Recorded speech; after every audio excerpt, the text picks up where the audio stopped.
Assalamualaikum warahmatullahi wabarakatuh. Salam sejahtera untuk kita semua. Ya, perkenalkan nama saya Stephen. Di sini saya akan menjelaskan presentasi untuk mata kuliah perilaku organisasi atau organization behavior untuk memenuhi penilaian ujian akhir semester. Nah, di sini saya akan mengambil judul atau dari judul dari presentasi hari ini yaitu manajemen konflik dalam perusahaan seperti kasus tim pemasaran versus tim produksi. Nah, di sini adalah menjelaskan tentang masalah dalam perilaku organisasi di dalam suatu perusahaan.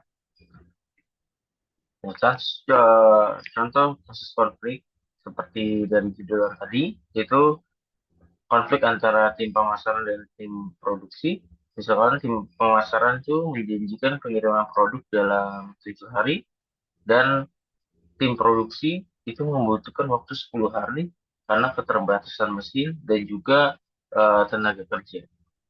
Akibat itu terjadi ketegangan itu antara tim eh, pemasaran dan juga tim produksi. Penyebab terjadinya konflik yaitu pertama ada perbedaannya tujuan, ya kan? Fokus pemasaran yaitu kepuasan klien dan fokus untuk tim produksi itu kapasitas dan juga kualitas produk. Ini sudah berbeda.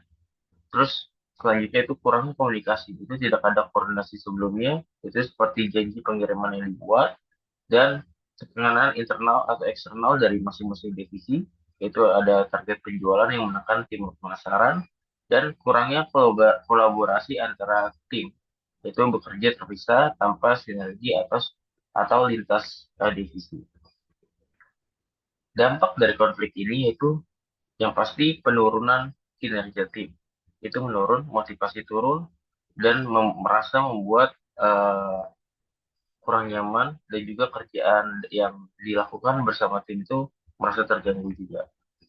Selanjutnya itu keterlambatan produksi atau kiriman yang akan membuat itu klien kecewa dan juga membuat reputasi perusahaan turun.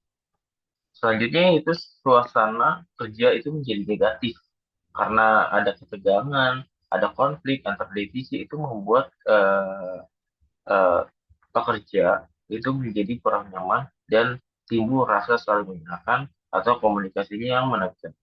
Nah, selanjutnya itu potensi kehilangan klien. Itu udah pasti karena klien merasa tidak puas dan mereka mungkin bisa juga pindah ke kompetitor dari perusahaan.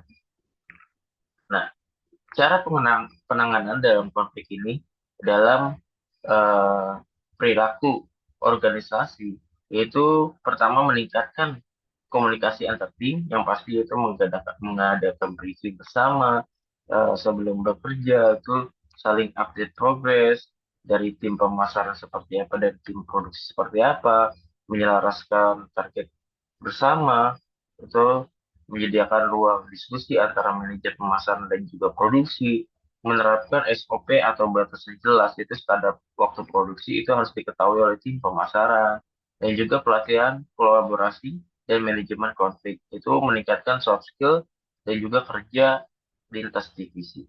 Nah, kesimpulannya dari pembelajaran ini yaitu konflik dalam suatu organisasi dalam perusahaan itu konflik konflik dari dalam organisasi ini tuh biasanya emang sering terjadi di setiap perusahaan karena ada perbedaan visi antar tim.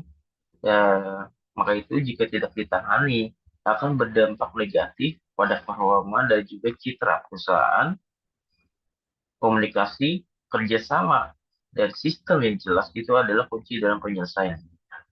Jadi, konflik dalam perusahaan ini, kesimpulannya itu bisa menjadi hambatan atau peluang. Kuncinya itu harus menjadi komunikasi yang terbuka. Pertama, dan juga kerjasama antara tim, juga sistem kerja yang terintegritas, terstruktur agar semuanya sesuai dan dapat berjalan dengan lancar. Nah, sekian presentasi dari saya. Semoga saya dapat memenuhi penilaian ujian akhir semester untuk mata kuliah Organization Behavior atau perilaku organisasi. Terima kasih. Wassalamualaikum warahmatullahi wabarakatuh.